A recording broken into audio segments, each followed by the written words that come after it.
우리는 이제 계속해서 소아시아의 교회들을 이제 예배자의 관점에서 살펴보고 있습니다. 이제 오늘은 마지막 시간이죠. 그 라오디게아 교회를 이제 살펴보려고 합니다. 이 라오디게아 교회 하면 떠오르는 주님의 책망이 하나 있죠. 뜨겁지도 않고 차지도 않다.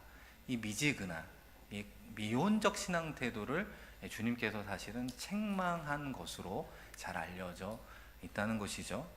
뿐만 아니라 그 결과 착각에 빠져 하나님께 예배하는 예배자의 모습을 오늘 말씀 가운데서 이야기하고 있습니다. 어떻게 하다가 착각에 빠진 예배자로 그들이 신앙의 결과를 이루게 되었는지 오늘 하나님의 말씀을 통해 함께 나누어 보도록 하겠습니다. 먼저 이 라오디게아 지역의 가장 큰 특징은 금융의 중심지였습니다. 싱가포르와 홍콩이 아시아의 금융의 중심지라고 이야기하듯이 이 라오디게아 역시 소아시아의 금융의 중심지였기 때문에 그 지역에 많은 은행들이 있었고 그 은행들을 통해서 많은 이윤을 남기게 되었습니다. 얼마나 많은 재력이 있었는가? 이 AD 70년경에 대지진이 일어나거든요. 그때 소아시아의 많은 교회가 많은 도시들이 폐허가 되죠. 그래서 로마 황제에게 도움을 청합니다. 원조를 받아서 재건하게 되었는데 라오디게아 도시만 그 도움을 청하지 않고 스스로 회복했던 도시로 알려져 있는 것이죠. 이 도시의 재력이 그만큼 대단했다라는 사실입니다. 그리고 그런 사람들 중에 일부가 그 라오디게아 교회를 이루었다라고 이제 말할 수 있죠. 이 또 하나의 특징이 무엇이냐면 의료기술 중에 안약이 발달하는 곳이기도 했습니다. 그래서 안약 제조 학교가 있을 정도로 유명했는데요. 특별히 프리기아라고 하는 그 가루약이 유명했습니다. 그것을 물에 타서 눈에 발라서 눈병을 고치는 연고로 아주 유명했다고 알려져 있습니다. 그런 지역임에도 불구하고 이 지역의 가장 문제점 중에 하나는 쓸만한 물의 수원지가 없었습니다.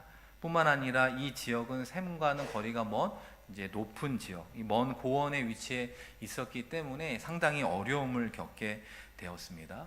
여러분 한번 생각해 보시면 이쪽이 라오디게아라고 한다면 동쪽으로 한 16km 떨어진 곳에 골로새가 있었고 이 라오디게아로부터 북쪽으로 한 10km 떨어진 곳에 히에라볼리라고 하는 이 지역이 삼각형을 이루게 되었습니다. 그래서 이 골로새라고 하는 곳에는 아주 시원한 냉천으로 유명을 했고요. 이 북쪽으로 있는 히에라볼리는 뜨거운 온천으로 유명한 지역이었습니다. 그래서 어떻게 작업을 했느냐? 이 돌담을 쌓아서 일종의 수로를 만들게 된 것이죠. 그래서 북쪽으로는 히에라볼리로부터 뜨거운 온천물이 흘러올 수 있도록, 그리고 동쪽의 골로새 지역에서는 시원한 물을 공급받을 수 있도록 수로를 만들게 되었습니다. 그런데 문제는 무엇일까요? 최소한 10km가 먼 그 거리를 물이 천천히 타고 오다 보니까 뜨거운 온천물은 이 도시에 도착할 때쯤 되면 미지근한 물이 될 수밖에 없었고, 시원한 물을 공급받아서 시작이 됐지만 마찬가지 과정을 거치고 또 햇볕이 익는 낮에 오기 때문에 또 물이 미지근하게 될 수밖에 없었다는 것이죠. 그래서 이 도시에서 마시는 물은 늘 텁텁하고 미지근하다고, 때로는 쓴맛이 난다고 많은 사람들이 이야기를 하는 것입니다. 어쨌든 그런 어려운 가운데 이 라오디게아 도시는 이 골로새와 이제 히에라볼리와 함께 여러 가지를 교류하며 생활하게 되었고, 그 교류의 과정 속에 무엇이 들어왔느냐? 복음이 들어오게 된 겁니다. 그래서 골로새의 에바브라라고 하는 사람을 통해서 복음이 라오디게아에 전해졌고 교회가 세워졌다고 알려지게 됩니다. 이 부분이 우리 골로새서 말씀에 나와 있습니다. 우리 4장 12절 13절 말씀 한번 같이 읽어보겠습니다. 그리스도 예수의 종인 온 에바브라가 너희에게 문안하느니라. 그가 항상 너희를 위하여 애써 기도하여 너희로 하나님의 모든 뜻 가운데서 완전하고 확신 있게 서기를 구하나니, 그가 너희와 라오디게아에 있는 자들과 히에라볼리에 있는 자들을 위하여 많이 수고하는 것을 내가 증언하노라. 아멘. 우리 13절 마지막 부분에 보시면 라오디게아, 그리고 히에라볼리, 또 골로새 교회가 등장하게 되는 것이죠. 서로 신앙적으로 도와주고 있는 것을 사도 바울이 이제 증언하고 있다고 말씀하고 있습니다. 이 사도 바울의 서신을 회람하면서 영적인 교제를 나누었습니다. 그런데 이 라우디게아 교회의 가장 큰 문제점이 무엇입니까? 제가 처음에도 말씀드린 것처럼 이 미지근한 물처럼 미온적 신앙 태도를 취하고 있는 것을 주님께서 가장 크게 책망하게 되었다는 것이죠. 그런데 그 미온적 신앙의 태도를 갖게 된 시작이 있을 거 아닙니까? 왜 그것이 시작되었느냐? 그 시작점을 말해주는 말씀이 바로 17절 오늘 본문에 나오는데요. 우리 본문 말씀도 한번 같이 읽어보겠습니다. 내가 말하기를 나는 부자라 하여 부요하여 부족한 것이 없다 하나 내 공고한 것과 가련한 것과 가난한 것과 눈먼 것과 벌거벗은 것을 알지 못하는 도다. 주님께서 어떻게 평가를 하느냐? 너희가 스스로 나는 부자이기 때문에 부족한 것이 없다라고 스스로 이야기하나 너희들의 영적인 상태는 그렇지 않다. 공고하고 가련하고 가난하다. 눈이 멀었고 심지어는 어떻다고 표현하고 있습니까? 벌거벗은 것을 맨 마지막에 알지 못한다라고 그들의 신앙의 총체적 문제를 이야기해 주고 있습니다. 이 라우디게아 성도들은 자신들의 재력을 신뢰하고 자부했지만 진리이신 주님의 눈에는 그렇지 않게 보였던 것이죠. 그들은 좋은 옷을 입고 있었지만 정말 중요한 내면의 덕은 벌거숭이 상태였습니다. 이 도시의 기적에 가까운 안약을 자랑했지만 그들은 너나 없이 영적으로 눈이 멀었다라고 이야기하고 있습니다. 왜 그런 결과를 주님으로부터 받게 되었는가? 그 신앙의 잘못된 시작점은 그들이 누린 물질의 복이요 스스로의 능력으로 이루어졌다라고 생각하는 생각이 그들의 마음에 뿌리 깊게 내렸기 때문입니다. 주님께서 이런 판단을 내리시는 것은 이 구약의 말씀의 배경과도 그 맥을 같이 하고 있습니다. 우리 호세아 2장 8절에 이 부분이 아주 자세히 나와 있는데요. 우리 화면을 보면서 한번 같이 읽어볼까요?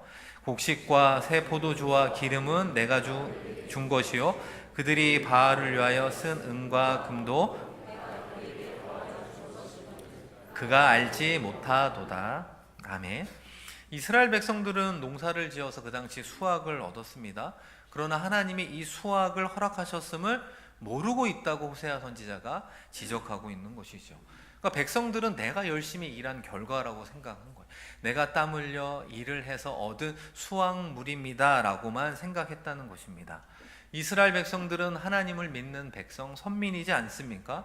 그럼에도 불구하고 모든 것이 하나님으로부터 왔다는 그 근본적인 것을 놓치고 말았습니다. 심지어 호세아 선지자가 무엇을 이야기합니까? 우상 숭배를 위해서 쓴 헌물조차 그 근본 출처는 하나님이었다라는 사실이죠.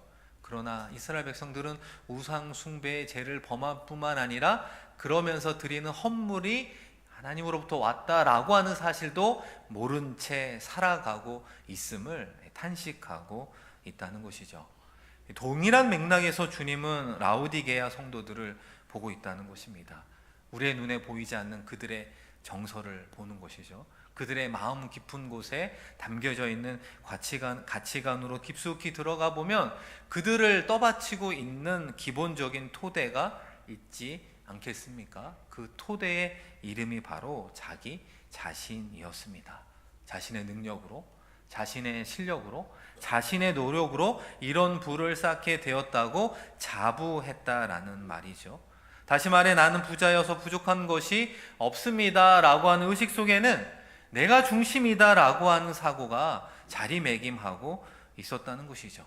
그러나 하나님은 구약으로부터 라오디게아 성도들을 향해 그리고 우리에게 무엇을 이야기하고 있습니까? 아니라는 거죠. 하나님이 오히려 내가 준 것이다 라고 말씀하고 있다는 사실입니다.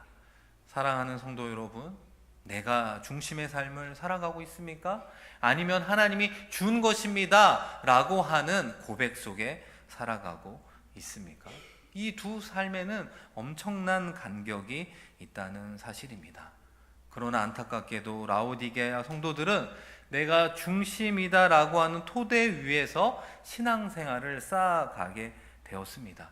그렇게 신앙생활을 하는 순간 자기도 모르게 자만에 빠지게 된다는 것이죠. 이 자만이라는 것이 자기 만족이지 않습니까? 그래서 자기 만족에 빠지게 되면 신앙의 적극성을 만들어내지 못한다는 것이죠. 그래서 라오디게아 성도들이 미온적인 신앙 태도를 가지게 되었던 것입니다. 자기 만족에 빠진 사람의 특징이 무엇입니까? 자기가 다 알고 있다고 생각하는 순간 더 배우려는 태도가 사라지게 된다는 것입니다. 모든 것을 다 체험했다고 여기게 되면 다른 사람의 경험과 신앙의 간증을 귀 기울여 듣지 않는다는 것이죠.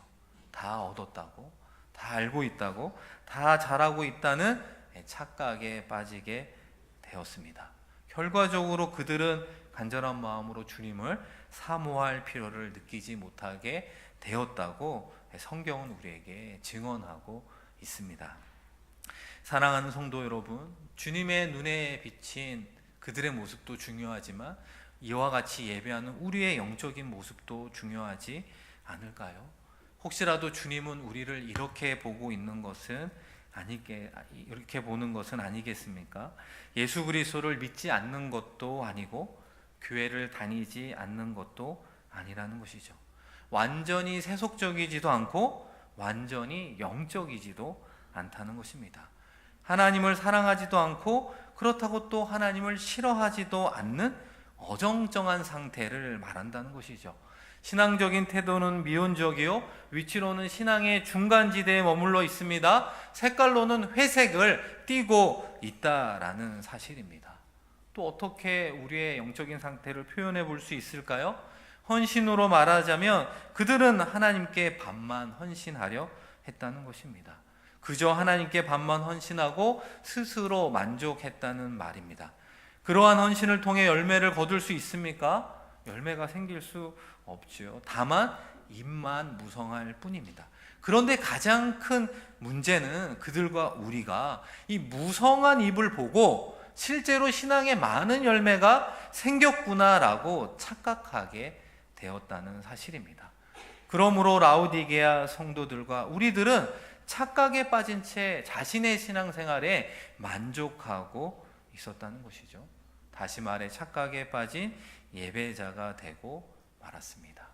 그러한 성도들을 향해 주님께서 어떻게 책망하고 있습니까? 계시록 3장 16절에 보시면 내가 이같이 미지근하여 뜨겁지도 아니하고 차지도 아니하니 내 입에서 너를 토하여 버리리라. 주님은 분명히 우리의 영적 상태를 판단하시며 이것도 아닌 저것도 아닌 미온적 태도를 향해서 책망하고 있습니다.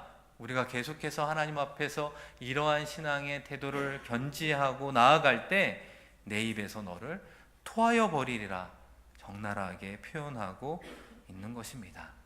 뿐만 아니라 라오디게아 교인들은 결과적으로 주님과의 관계가 어떻게 설정이 되었을까요?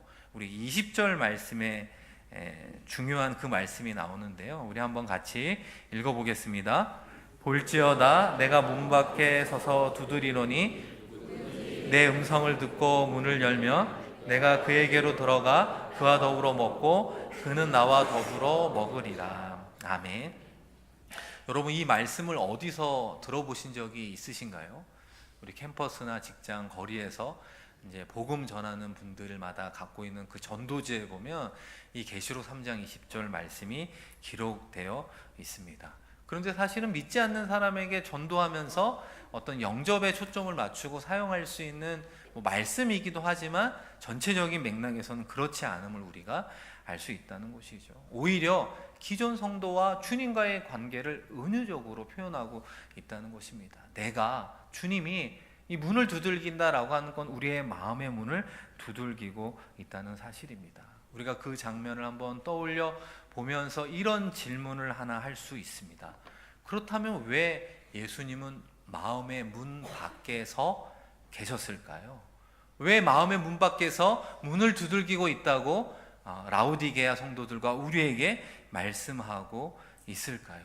왜 예수님께서 문 밖으로 밀려나게 되었을까요? 앞서 말씀드린 것처럼 내가 삶의 중심이다라고 이야기하는 인본주의적 사고로부터 시작된 우리의 신앙의 발걸음이 결과적으로는 자만에 빠지게 되고, 그 자만에 빠진 우리들의 신앙은 적극성을 띠지 못하는 순간, 어느 순간에 예수님이 우리 마음의 중심으로부터 밀려나게 되었던 것을 이야기하는 것이죠. 우리의 마음에 밀려난 예수님인데 어떻게 우리의 삶의 중심에 그 예수님이 있다고 말할 수 있겠습니까? 우리의 삶의 자리에서도 벗어나 버린 예수님의 모습을 말씀은 우리에게 이야기하고 있는 것이죠. 연결로 이야기하면 끊어진 상태요, 단절된 상태라고 이야기하고 있습니다. 사랑하는 성도 여러분, 그러나 가장 큰 문제가 무엇일까요? 그럼에도 불구하고 우리는 오히려 신앙생활을 잘하고 있다는 착각에 빠져 있다는 것이죠. 라우디게아 교회는 눈에 보이는 예배는 있었지만 예배를 받으실 분과의 영적 교제가 끊어져 있었습니다.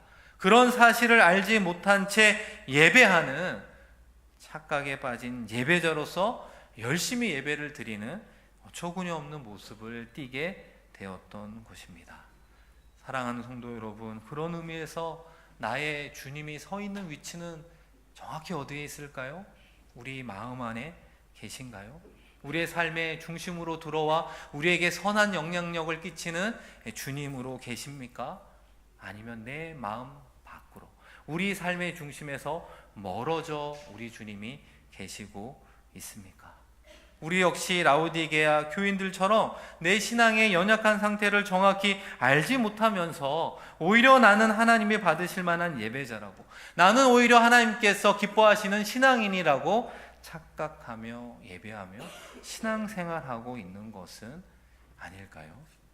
그런 교인들을 향해, 그런 우리를 향해 주님께서 세 가지의 처방을 주고 계십니다. 우리 이어지는 3장 18절 말씀인데요, 같이 한번 읽어보겠습니다. 내가 너를 권하노니 내게로 불로 연단한 금을 사서 부요하게 하고 흰옷을 사서 입어 벌거벗은 수치를 보이지 않게 하고 안약을 사서 눈에 발라보게 하라. 계속해서 사라라고 이야기하죠. 부자라고 하니까 무언가를 살 수 있다라고 한 부분을 잘 이해하니까 특별히 영적인 것을 그 대신에 사야 된다고 이야기를 하죠. 첫 번째로 무엇을 사라고 합니까? 불로 연단한 금을 사래요. 이 불로 연단한 금이라고 하는 건 순금, 아마 정금을 이야기하는 것이죠. 우리가 이 말씀을 통해서 우리의 삶이 도덕적으로, 윤리적으로 흠도 없고 티도 없는 상태를 이야기하는 것이 아니라는 겁니다. 우리들의 삶의 모습이 얼마나 연약합니까? 넘어지고 쓰러지고 삐그덕거리는 신앙생활이 사실은 우리의 솔직한 모습이지 않습니까?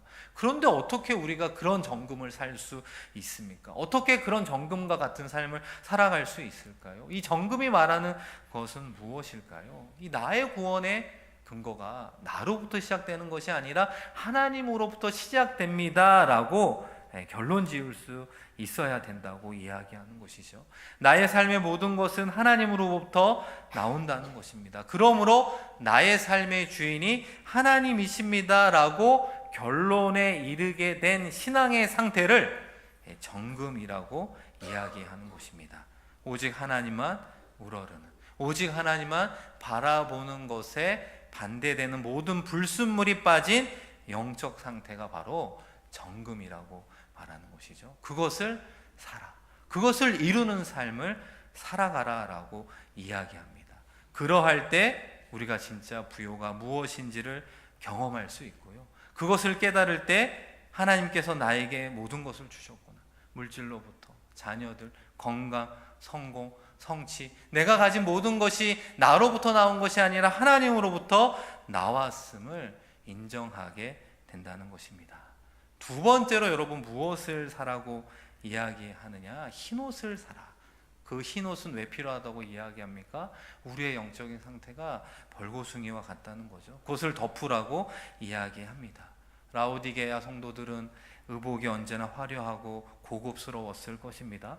그런데 주님은 정반대의 평가를 하고 있지 않습니까? 흰옷을 사서 오히려 너희들의 벌거벗음의 수치를 덮으라고 이야기하는 것입니다.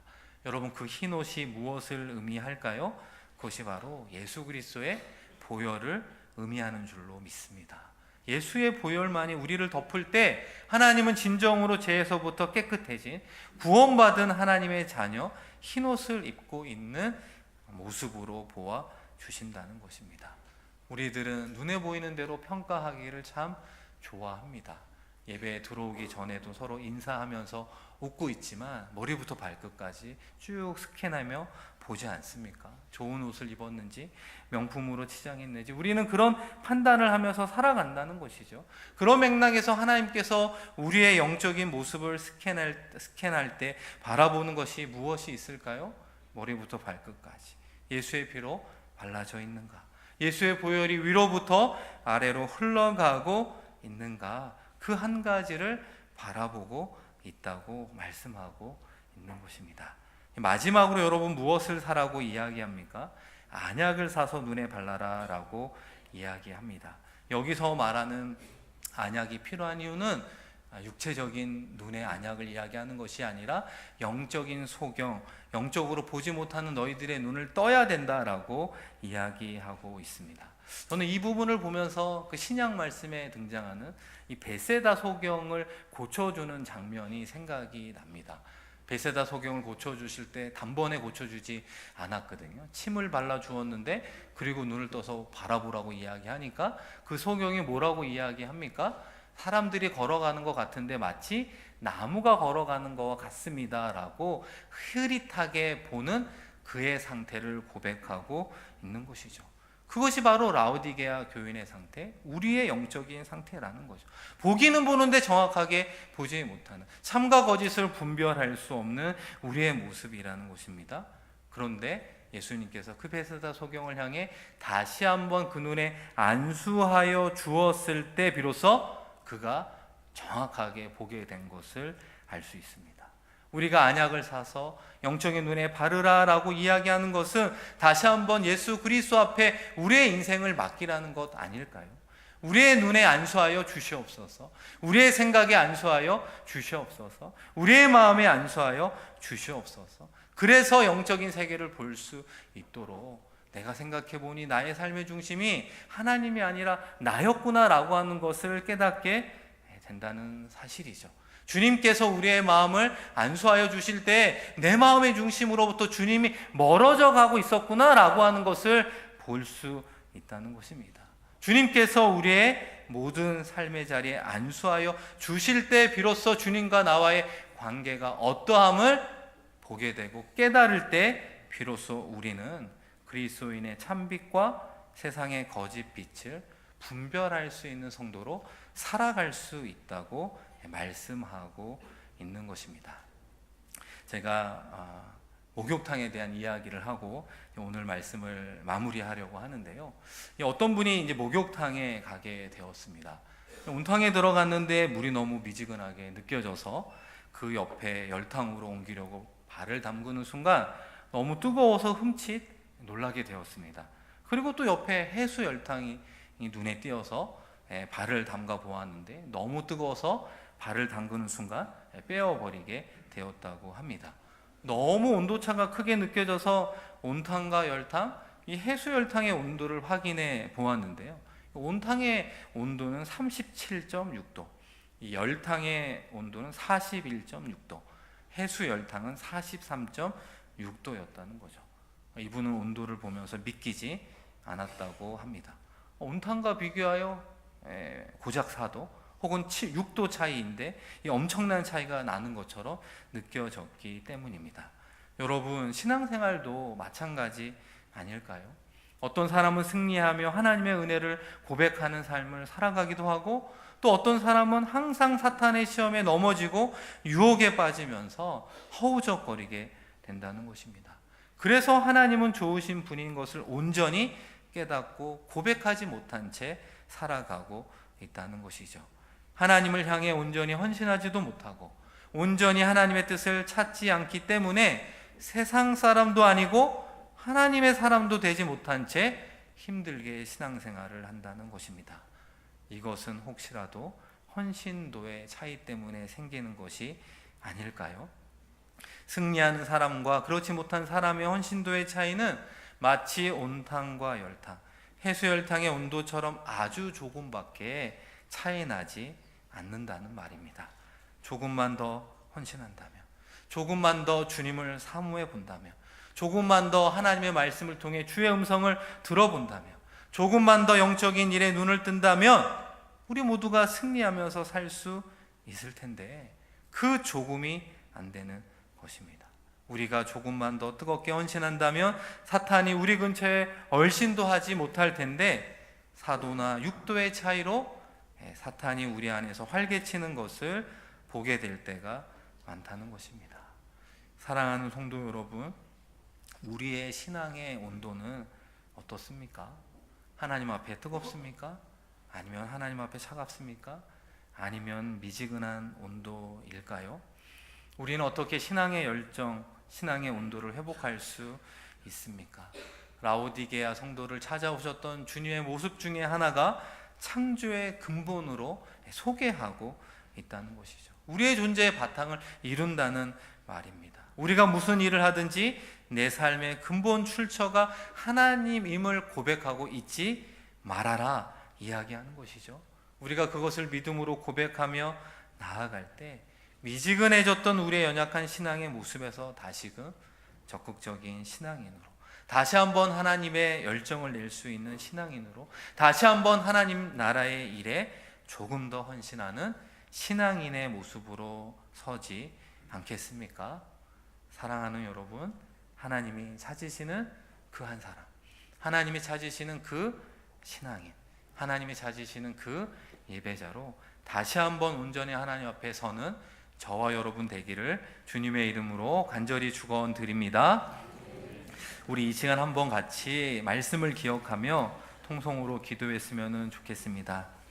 주님께서 라오디게아 성도들을 바라보며 스스로 부자로 그리하여 부족한 것이 없다고 하나 진리이신 주님의 눈에는 정반대의 모습으로 비춰졌던 것처럼 우리도 하나님을 사랑한다고 고백하고 예배하는 예배 자리에 서 있지만 혹시라도 우리의 영적인 상태는 그러하지 않는가, 다시 한번 주님의 음성을 들을 수 있는, 우리의 영적인 상태를 볼 수 있는 은혜를 더하여 주시옵소서. 다시 한번 하나님만을 바라볼 수 있는 정금 같은 신앙인이 될 수 있도록, 오직 예수 그리스도의 보혈을 의지하여 담대히 하나님께로 나아가는 신앙인이 될 수 있도록 다시 한번 우리의 눈을 밝혀주셔서 우리의 모습이 어떠함과 동시에 주님께서 베풀어 주시는 처방을 통해 구원받은 하나님의 자녀로 풍성한 삶을 살아갈 수 있도록, 하나님만을 예배하는 예배자가 될 수 있도록 우리 통성으로 기도하며 나아갈 때 우리 주여 한번 부르고 하나님께 기도하겠습니다.